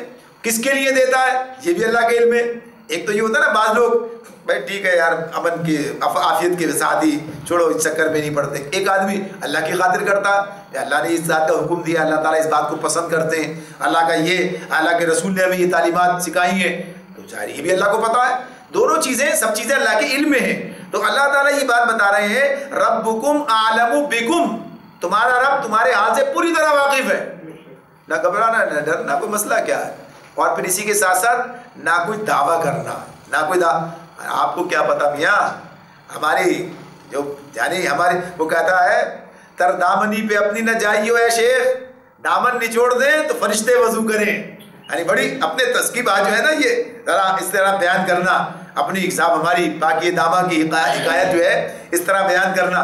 تو یہ گویا کہ اس اعتبار سے اگر کچھ ہے تو بھی اللہ کے لیے، اللہ کو پتا ہے. اور اگر کوئی آدمی کام اللہ کے لیے کر رہا ہے تو ظاہر سی بات ہے کہ پھر تو دنیا کے سامنے اظہار کی ضرورت بھی نہیں ہے، یعنی وہ تو کام ہی بیکار ہو جائے گا. اور جو دنیا کے لیے اس کی بات تو بات ہی نہیں ہو رہی، یہاں پر بات تو انہیں کی ہو رہی ہے کہ جو اللہ کے لیے کر رہے ہیں. تو اللہ تعالیٰ کیا فرما رہے ہیں دونوں پہلوؤں سے، ایک تو یہ کہ لوگ کیا کر رہے ہیں پرواہ نہیں ہے، لوگ کر رہے ہیں تو آپ جو کر رہے ہیں اللہ کو یہ پتا ہے آپ کیا کر رہے ہیں، آپ برائی کا جواب بھلائی سے دے رہے ہیں، بہتر طریقے سے کام کر رہے ہیں. ربکم اعلم بکم، اللہ تعالیٰ تمہارے بارے میں جانتے ہیں. اور پھر یہ بھی جانتے ہیں کہ جو تمہارا مقصد ہے، جو تمہاری نیت ہے، جو تمہارا اخلاص ہے سب سے، تو جس کا جو مرتبہ ہے وہ بھی اللہ کے پاس طے ہو رہا ہے اسی بنیاد پر، ہمارے بیان کرنے سے نہیں ہوگا نہ ہمارے، اللہ خود طے کر رہا ہے کہ کس کو کیا مرتبہ ملنا ہے دنیا میں بھی آخرت میں بھی، کس کو کیا ملے گا، کس کو کیا اللہ دے گا. تو یہ کسی کے گرانے سے کوئی گرتا نہیں ہے، کسی کے چڑھانے سے کوئی چڑھتا نہیں ہے. بظاہر لگتا ہے انسان کو، بظاہر لگتا ہے، پتہ چلتا ہے کچھ دیر کی بات ہے، پھر کوئی نہیں ہوتا سارے معاملات. تو جسے اللہ عزت دیتا اسے دائمی عزت ملتی ہے، جیسے ہمارے سامنے یہ لوگ ہیں، اسے اللہ عزت دیتا ہے دائمی عزت ملتی ہے، اللہ نے قرآن میں ذکر کر رکھا ہے. اور جسے اللہ ذلیل کر دے اسے کوئی عزت نہیں دے سکتا اس معاملے میں. تو یہ دنیا کی بات ہو رہی ہے، آخرت تو ہے ہی اپنی جگہ پر، وہ تو بتا ہی دیا. تو یہاں پر اس معاملے میں تو کیا کہا، وہ چاہے تو تم پر رحم کرے اور چاہے تو تمہیں عذاب دے، چاہے تو تمہیں عذاب دے. اس معاملے میں یہ بات یعنی اس کے حوالے سے عام طور پر مفسرین یہ بات کرتے ہیں کہ اگر کوئی اس معاملے میں اپنے یعنی جیسے حالات تھے اس وقت کی بات تو اسی حوالے سے تھی، ایک طرف کافر و مشرک ہیں اور ایک طرف جو ہے اللہ کے پسندیدہ انسان ہے، یعنی پورے رسول اللہ علیہ وسلم کے ساتھی ہیں جو کچھ کر رہے ہیں. اب اگر کوئی ظلم کر رہا ہے، زیادتیاں اس حوالے سے، یہ ممکن ہے کسی کی زبان سے یہ بھی نکل جائے جہنمی ہیں یہ لوگ، یعنی یہ بات بھی اللہ اسے بھی پسند نہیں کرتا. اپنی زبان سے آپ کو ایسی بات نکالنے کی ضرورت نہیں ہے، اللہ جانتا ہے کون کیا ہے، اللہ جانتا ہے. یعنی بعض معاملات میں ایسا بھی ہوا کہ کسی کے بارے میں لوگوں نے تعریف کر دی، اللہ آپ کو کیا پتا، یہ تو اللہ کا اس کا معاملہ ہے، آپ تھوڑی جانتے ہیں اس کے بارے میں. یعنی اپنے ساتھی کے بارے میں بات کہہ دی تو کیا کہا کہ یہ تو اللہ جانتا ہے، آپ تھوڑی جانتے ہیں. یعنی ایک روایت میں یہ بات آتی ہے جس میں یہ بات آ گئی سامنے، ابھی بات چلی ہے تو یہ حدیث بھی ہے کہ آپ کسی کے بارے میں کہا کہ دیکھو یہ تو سیدھا جنت میں جائے گا، سیدھا، یعنی ماشاءاللہ اللہ کے رسول جس کے ساتھ ہیں صحابہ کا زمانہ ہے. تو اللہ کے رسول نے کہا تم نے کیسے کہہ دیا، اس کے اوپر وہ چادر آگ بن کر بھڑک رہی ہے جو اس نے بیت المال سے چرائی تھی. یعنی مال غنیمت سے انسان ہے نا، غلطی ہو سکتی ہے، اس غلطی کی سزا پا کے ختم ہو جائے گا معاملہ، ٹھیک ہے اپنی جگہ. لیکن بہرحال یہ اللہ کے رسول بتا رہے ہیں کہ آپ کو فتوے دینے کی ضرورت نہیں ہے کون جہنم میں جائے گا کون جنت میں جائے گا. یہ تو کہہ سکتے ہیں ہم ایسا عمل کرنے والے جہنم میں چلے جائیں گے، ایسا عمل کرنے والے جنت، یہ بات. لیکن فردن کہنا فلاں صاحب فلاں آدمی فلاں شخص فلاں یہ اور یہ صاحب یہ گنتی گن کر اللہ کے رسول نے بھی نہیں کہا ہے. صرف وہ صرف 10 آدمیوں کی بات ہمارے سامنے، اتنی بڑی تحریک ہے، اتنا بڑا کام ہے اور ایسے ساتھی ہیں. لیکن عشرہ مبشرہ جنہیں کہا جاتا ہے نا، عشرہ مبشرہ، وہ 10 افراد جنہیں اللہ کے رسول نے دنیا میں جنت کی بشارت دی ہے. سب کو بھی دے سکتے، سارے ہوتے عشرہ مبشرہ. عشرہ مبشرہ کیا بات ہے بھائی، صحابی تو سارے ہی ہے نا یہ، لیکن صرف 10 آدمیوں کے بارے میں اس انداز، باقی کے بارے میں یہ تصور نہیں ہے ہمارا، قطعاً نہیں ہے. لیکن جو بات کے ان کے مرتبے اللہ کے پاس ہیں، اللہ تعالیٰ ایسا کوئی گمان بھی نہیں. تو ہم اپنے بارے میں بات کر رہے ہیں، اپنے بارے میں کہتے ہیں کہ آپس میں یہاں کے ماحول میں اسی اعتبار سے تو انہیں بھی اللہ تعالیٰ یہ بات کہہ رہے ہیں. تو جب انہیں کہہ رہے ہیں تو ہماری کیا بات ہے، ہمارا کیا معاملہ ہے کہ ہم یہ فیصلے کرنے لگے اور فتوے دینے لگے فلاں جو ہے گمراہ ہے، فلاں جہنمی ہے، فلاں ایسا ہے، فلاں ویسا ہے. آپ یہ کہہ سکتے ہیں اس طرح کے کام کرنے والے لوگ جو ہیں وہ جہنم کی طرف جا سکتے ہیں، جائیں گے. یعنی جو اللہ نے بتا دیا ہے، جیسے اللہ نے کہہ دیا کہ ہاں جو شرک کرے گا جہنم میں جائے گا، لیکن اب یہ طے کر کے عنوان ناموں کے ساتھ میں کرنا اس کی بات نہیں ہے.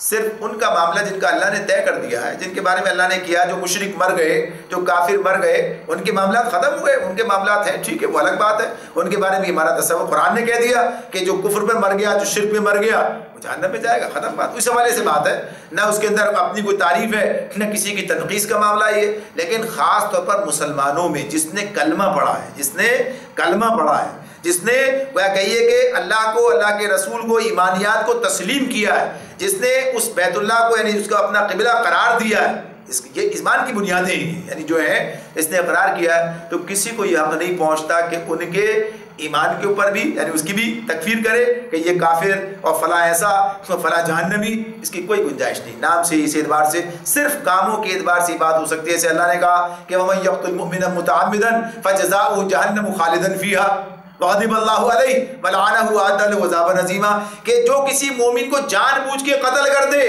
وہ جہنم میں جائے گا اور ہمیشہ اس میں رہے گا، اللہ کا غضب اور اس کی لعنت اس پر ہے۔ قرآن کہہ رہا ہے یہ بات ہو سکتی ہے، کہہ سکتے ہیں بات، یہ بات اپنی جگہ پر ہے کہ قاتل کا معاملہ یہ ہے، اس اعتبار سے جو قتل کرے ناحق قتل کرتا ہے تو یہ معاملہ اس کا ہے، تو یہ چیزیں اس میں یہاں پر اللہ تعالیٰ اسی طرح اعتبار سے بتا رہے ہیں، اور پھر کہتے ہیں وَمَا أَرْسَلْنَاكَ عَلَيْهِمْ وَكِيلًا، نبی صلی اللہ علیہ وسلم سے کہا کہ ہم نے آپ کو ان پر کوئی حوالہ دار بنا کر نہیں بھیجا ہے، ٹھیک ہے، بس آپ اپنا کام کیے جائیں، کام ختم، بس اس کے بعد اللہ دیکھے، یعنی آپ کا کام دعوت پہنچانا ہے، حساب لینا اللہ کا کام ہے، اور سب جب رسول کی بات یہ ہے تو انسانوں کی باقی کیا بات کیا ہے، آپ کا کام دعوت پہنچانا، اپنا کام کرنا، حساب لینا اللہ کا کام ہے۔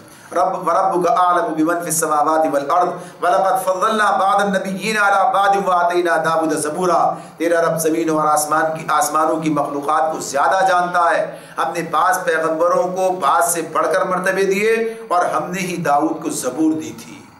یہ بات اس میں یہ جو سامنے آ رہی ہے، تمہارا رب یعنی کس سے مخاطب ہے یہ اس وقت اللہ تعالیٰ، یہ وہی دور، اس دور کے جو لوگ ہیں ان کے سب سے بات ہو رہی ہے، ویسے تو سب سے بات ہوگی لیکن اس وقت یہ مخاطب ان سے بات ہو رہی ہے، نبی صلی اللہ علیہ وسلم کو مخاطب کر کے بات انہیں سنائی جا رہی ہے، یعنی بات ان کے سوال کا جواب ہے، مخاطب نبی صلی اللہ علیہ وسلم کو کیا، وَرَبُّكَ أَعْلَمُ، تمہارا رب زمین و آسمان کی مخلوقات کو زیادہ جانتا ہے، آپ کیا جانتے ہیں، کسی کو کیا پتا ہے، یہ اور یہ کہ ہم نے بعض پیغمبروں کو بعض سے بڑھ کر مرتبے دی اور ہم نے ہی داؤد کو زبور دی تھی۔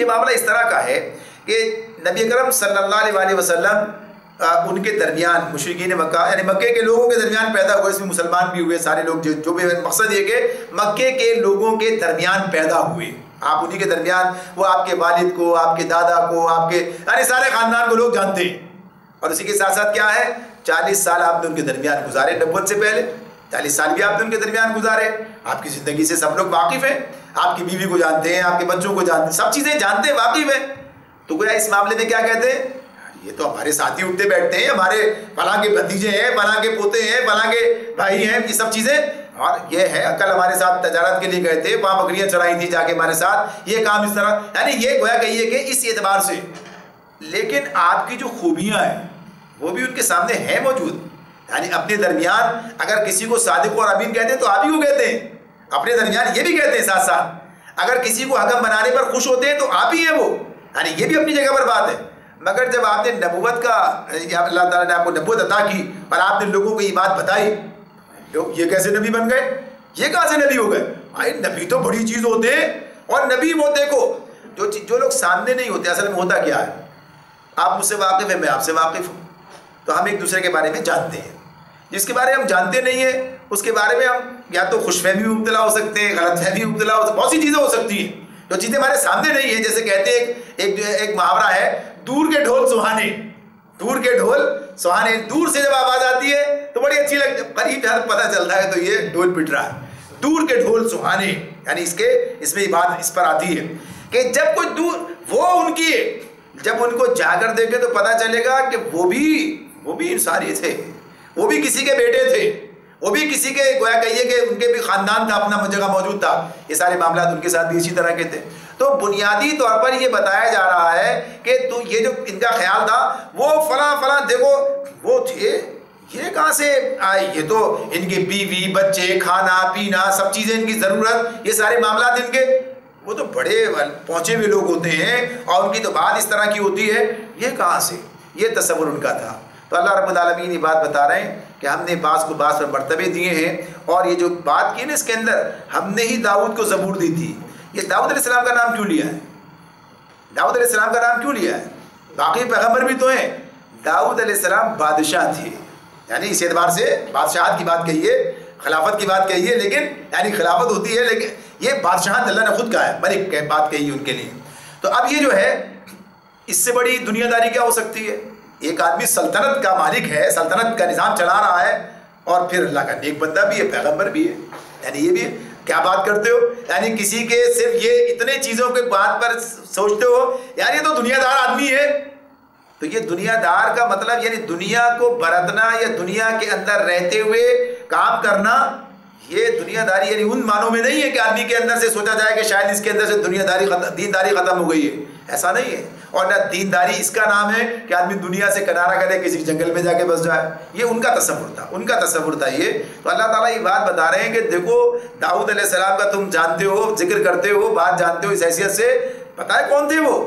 سلیمان علیہ السلام کی بات بھی ہے، وہ تو اللہ نے اس وقت نہیں کہی ہے یہاں پر، وہ بھی اللہ نے ان کے لیے بھی کتنی بڑی سلطنت اور کیسا ان کو اللہ نے مرتبہ دیا تھا، یعنی اس اعتبار سے جو ان کے اختیارات ان کو چیزیں دی گئی تھیں. تو یہ بات بتائی گئی ہے کہ یہ تو ہمیں معلوم ہے کہ ہم نے کس کو کیا مرتبہ دیا ہے، تو یہ اللہ رب العالمین کا کام ہے. تو اس اعتبار سے یہ بات انہیں بتائی جا رہی ہے کہ یہ جو اللہ کے رسول صلی اللہ علیہ وسلم جو تمہارے درمیان ہیں، ان کے مرتبے کو تم پہچان نہیں رہے ہو، تمہیں اندازہ نہیں ہے. یہ تو اللہ ہی جس کو جو چاہتا ہے مرتبے عطا فرماتا ہے. اور اس سے پہلے بھی جن لوگوں کے بارے میں تمہارے خیالات ہیں، جن کو تم بڑی چیز سمجھ رہے ہو کہ شاید وہ لوگ تھے، تو اگر تم جب قریب جا کے دیکھو گے تو وہ تمہیں انہی کے بھائی بن، یعنی نبی صلی اللہ علیہ وسلم کے انبیاء تو سب ایک ہی سلسلے کے لوگ ہیں نا، سارے کے سارے وہی ملیں گے. تو وہی ملیں گے تمہیں، اسی اعتبار سے تمہیں وہ چیزیں وہاں بھی نظر آئیں گی، وہاں بھی ان کی زندگی میں یہ تمام چیزیں تمہیں نظر آئیں گی جو تمہارے نزدیک، اللہ کے نزدیک نہیں، تمہارے نزدیک قابل اعتراض ہیں. تو یہ تم وہاں بھی ہوگی. جب تم انہیں مانتے ہو تو انہیں ماننے میں کیا اعتراض ہے؟ انہیں بھی مانو. ابراہیم علیہ السلام کے ساتھ تو ان کا معاملہ تھا، ابراہیم علیہ السلام کی بات کرتے تھے. مشرکین مکہ بھی ابراہیم علیہ السلام کو اپنا جد امجد ہی مانتے تھے اور اپنے آپ کو ان کے دین پہ بھی کہتے تھے. اور بنی اسرائیل کا بھی یہ معاملہ تھا. سب دنیا جانتی ہے کہ ابراہیم علیہ السلام کے کتنے بیٹے تھے اور ان کی کتنی بیویاں تھیں. یار بیویاں تھیں تو گھر بھی ہوگا، اور ظاہر سی بات ہے کہ ان کے لیے کوئی بندوبست بھی ہوگا، یعنی سب چیزیں بھی ہوں گی. تو یہ سارا اس کا مطلب قطعاً یہ نہیں ہے کسی نبی کے بارے میں سوائے اس کے کہ جنہیں اللہ نے اس سے الگ رکھا ہے. ایک دو مثالیں ایسی بھی رکھی ہیں، جیسے یحییٰ علیہ السلام کی بات ہے، اللہ نے ان کے بارے میں کہا کہ انہیں اللہ نے اور جوانی کے اندر ہی ان کو وہ کہیے کہ قتل کر دیا انہوں نے. تو یعنی اللہ نے اپنے پاس بلا نے قتل کر دیا انہوں نے، بنی اسرائیل نے قتل کیا یحییٰ علیہ السلام کو. یا اپنے طور پر انہوں نے عیسیٰ علیہ السلام کو اپنے طور پر مصلوب کر دیا اپنے دانست میں، اللہ نے انہیں اوپر اٹھا لیا. تو غرض یہ کہ انہیں تو وہ زمانہ بھی میسر نہیں آیا. لیکن عام طور پر یہ سب چیزیں اسی طرح ہیں. لوط علیہ السلام کی بھی اللہ خاندان بتاتے ہیں، نوح علیہ السلام کا بھی اللہ تعالیٰ ہی بتاتے ہیں، ان کا بیٹا ظاہر بیوی بھی بیٹا بھی دونوں کا ذکر قرآن میں موجود ہے. لوط علیہ السلام کی بیوی کا ذکر موجود ہے، خاندان کا ذکر موجود ہے. ابراہیم علیہ السلام کے بچوں کا ذکر موجود ہے، بیٹوں کا بھی بیوی کا بھی دونوں کا ذکر موجود ہے. غرض یہ کہ کتنے ہی انبیاء کا سارا سلسلہ جو ہے، موسیٰ علیہ السلام کا بھی بیوی بچے سب ذکر موجود ہے، سارا کا سارا ہمارے سامنے آتا ہے. تو یہ بات کو اس کی بنیاد پر سوچنا کہ یہ شاید کوئی دینداری میں مانے چیز ہے، تو یہ غلط فہمیاں ہیں. انہیں اپنے دل سے نکال دو. تو اللہ یہ بات انہیں سمجھا رہے ہیں. اللہ تعالیٰ ہمیں بھی سمجھنے اور عمل کرنے کی توفیق عطا فرمائے. وآخر دعوانا ان الحمد للہ رب العالمین.